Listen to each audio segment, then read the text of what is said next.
আল্লাহর নবীর একজন সাহাবী নাম হলো হযরতে যায়েদ ইবনে হারেসা, আর একজন সাহাবীর নাম হযরতে জাফর রাদিয়াল্লাহু তাআলা আনহু, আর একজন সাহাবী হযরতে আব্দুল্লাহ ইবনে রাওয়াহা। কয়জন সাহাবী হলো? সবাই কথা বলেন। তিনজন সাহাবী, যায়েদ ইবনে হারেসা, দ্বিতীয় সাহাবীর নাম হযরতে জাফর, তৃতীয় সাহাবীর নাম হযরতে আব্দুল্লাহ ইবনে রাওয়াহা। এই তিনজন সাহাবীর নাম মুখস্থ রাখেন। প্রথম যে সাহাবী হযরতে যায়েদ ইবনে হারেসা, কোরআন শরীফের মধ্যে, পুরা কোরআনের মধ্যে একজন সাহাবীর নাম আছে, সেই সাহাবীর নাম হলো যায়েদ ইবনে হারেসা। সমস্ত সাহাবীদের মধ্যে একজন সাহাবীর নাম কোরআন শরীফের ভিতরে আছে। সুবহানাল্লাহ বলেন। নাম কি? যায়েদ ইবনে হারেসা। যায়েদ রাদিয়াল্লাহু তাআলা আনহু ছোটবেলায় নানার বাড়ির দিকে যাচ্ছেন। পথিমধ্যে যখন ডাকাত দল আক্রমণ করলো, যায়েদ রাদিয়াল্লাহু তাআলা আনহুর পরিবার তাদের কাছে যে ধন সম্পদ ছিল সব ছিনায় নিয়ে গেল। শুধু তাই নয়, যায়েদ রাদিয়াল্লাহু তাআলা আনহু তাকেও ছিনায় নিয়ে গেল। ছিনায় নিয়ে যাওয়ার পরে যায়েদ তখন কিশোর, অল্প বয়স। যায়েদকে নিয়ে ওকাজ বাজারে বিক্রি করে দিল, খরিদ করে নিল হাকিম ইবনে হিজাম। কে খরিদ করছে? হাকিম ইবনে হিজাম। হাকিম ইবনে হিজাম খরিদ করার পরে যায়েদ রাদিয়াল্লাহু তাআলা আনহু তো তখন কিশোর, তাকে নিয়ে হাকিম ইবনে হিজাম তার আপন যে ফুফু খাদিজা বিনতে খুয়াইলিদ তাকে উপঢৌকন হিসেবে দিল। ফুফু, এই গোলাম নিয়ে আসছি আপনার জন্য উপঢৌকন হিসেবে। এর কিছুদিন পরে বিশ্বনবী সাল্লাল্লাহু আলাইহি ওয়াসাল্লামের সঙ্গে হযরতে খাদিজা রাদিয়াল্লাহু তাআলা আনহার বিবাহ বন্ধনে আবদ্ধ হন।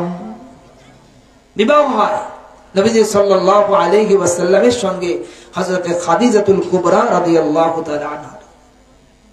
যখন বিবাহ হয়ে গেল, আম্মা জান চিন্তা করতেছেন, বিশ্বনবীকে আমি কি দিব, বিশ্বনবীকে আমি কি দিব।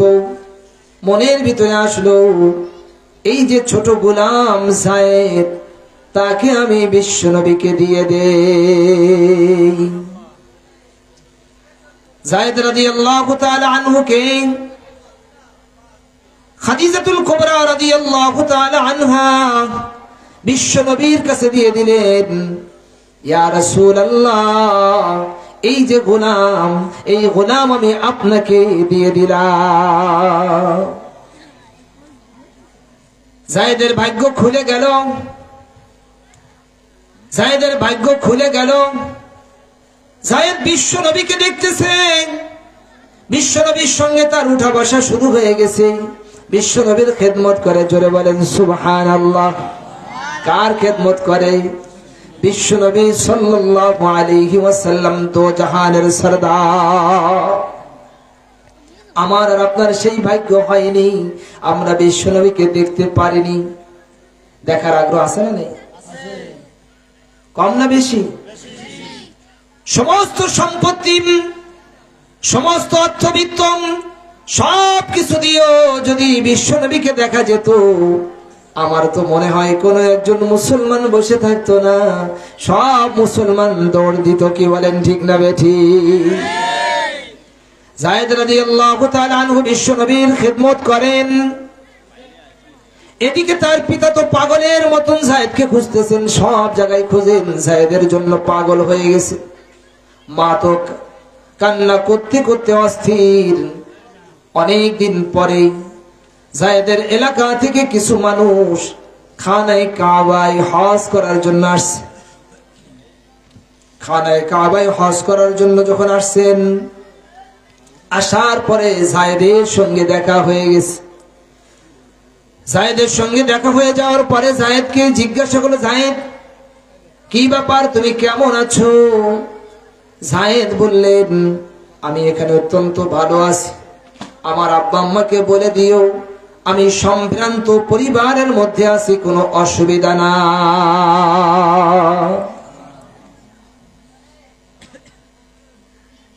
খানায় কাবা থেকে তারা হজ করার পরে যখন দেশে ফিরে গেল, দেশে ফিরে যাওয়ার পরে সংবাদ দিল, তোমাদের যায়েদকে দেখে এসেছি খানায় কাবার পাশে। পিতা ব্যাগ ভর্তি টাকা নিয়ে চলে আসছে, চাচাকে সঙ্গে নিয়ে আসছে।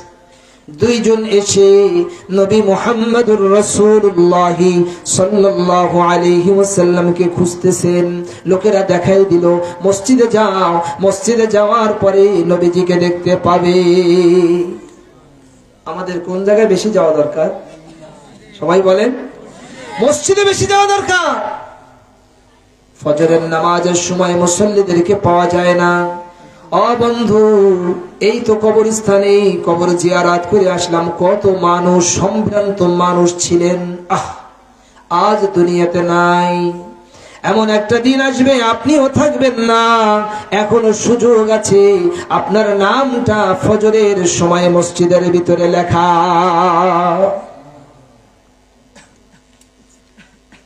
আল্লাহর নবী সাল্লাল্লাহু আলাইহি ওয়াসাল্লামের কাছে চলে আসলেন। আসার পরে আল্লাহর নবী সাল্লাল্লাহু আলাইহি ওয়াসাল্লামকে বললেন, আপনারা তো সম্ভ্রান্ত মানুষ, খানায় কাবার দেখভাল করেন, মেহমানের মেহমানদারি করেন,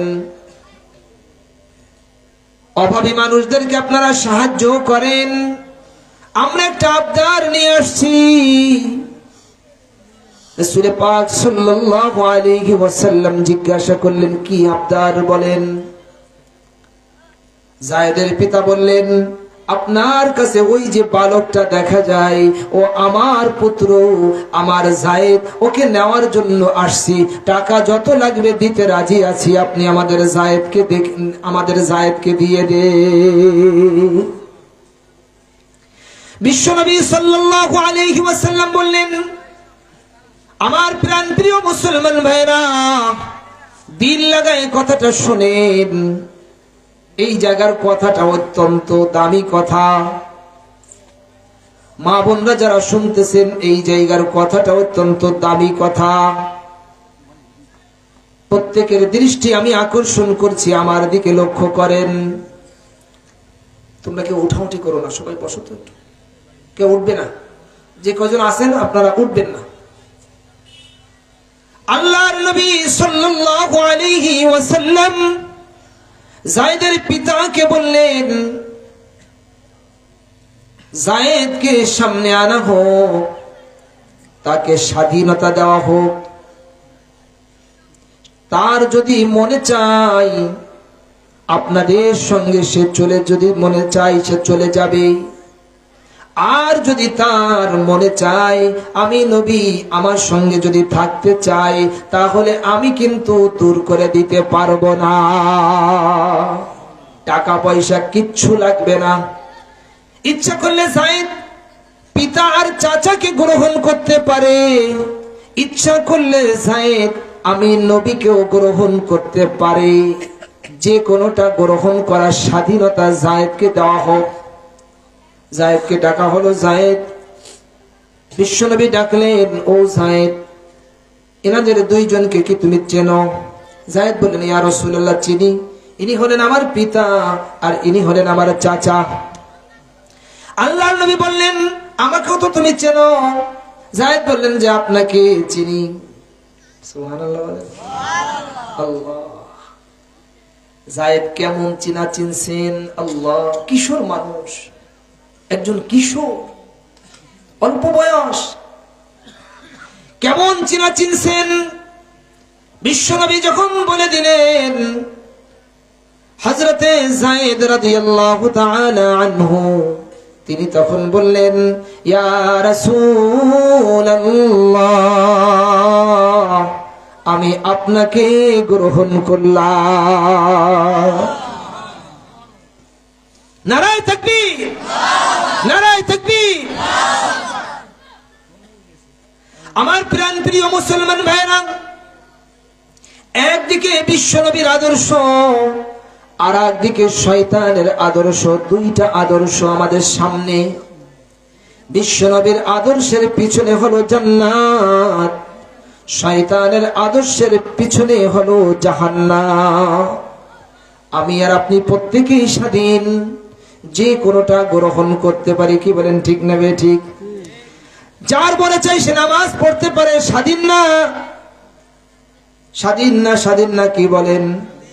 যার মনে চাই সে নামাজ পড়তে পারে, যার মনে চাই না নামাজ না পড়ে শুয়েও থাকতে পারে, যার মনে চাই সে দাড়ি রাখতে পারে, যার মনে চাই না দাড়ি নাও রাখতে পারে। কি বলেন, ঠিক না বে ঠিক? যার মনে চাই সে টুপি মাথায় দিতে পারে, যার মনে চাই না সে টুপি মাথায় নাও দিতে পারে। স্বাধীনতা আছে না নাই? এই স্বাধীনতার সুযোগ পেয়ে আমরা যেন শয়তানের পদঙ্ক অনুসরণ না করি। হযরত যায়েদ রাদিয়াল্লাহু তাআলা আনহু, তার প্রতি পিতা একটু অসন্তুষ্ট হলেন যে, যায়েদ তুমি গোলামীকে পছন্দ করলে স্বাধীনতা বাদ দিয়ে। আল্লাহর নবী সাল্লাল্লাহু আলাইহি ওয়াসাল্লাম এত খুশি হয়ে গেলেন, যায়েদের হাতটা ধরে নিয়ে খানায় কাবার পাশে চলে গেলেন, যেখানে কুরাইশরা বসা আছে। সুবহানাল্লাহ। জমজমাট পরিবেশের ভিতরে গিয়ে বললেন, আজ থেকে যায়েদ আমার পুত্র। এই দৃশ্য দেখার পরে পিতা আর চাচা এই দুইজনের মনের ভিতরে যে কষ্ট ছিল, কষ্ট আছে না নেই? নেই। সম্ভ্রান্ত মানুষ যখন আমার সন্তানকে এইভাবে দাম দিয়েছে, সন্তানের মর্যাদা দিয়েছে, তো তাকে আর আমাদের হৃদয়ের মধ্যে তার ব্যাপারে আর কোনো কষ্ট নাই। তারা খুশি মনে দেশের দিকে চলে গেছে। সুবহানাল্লাহ।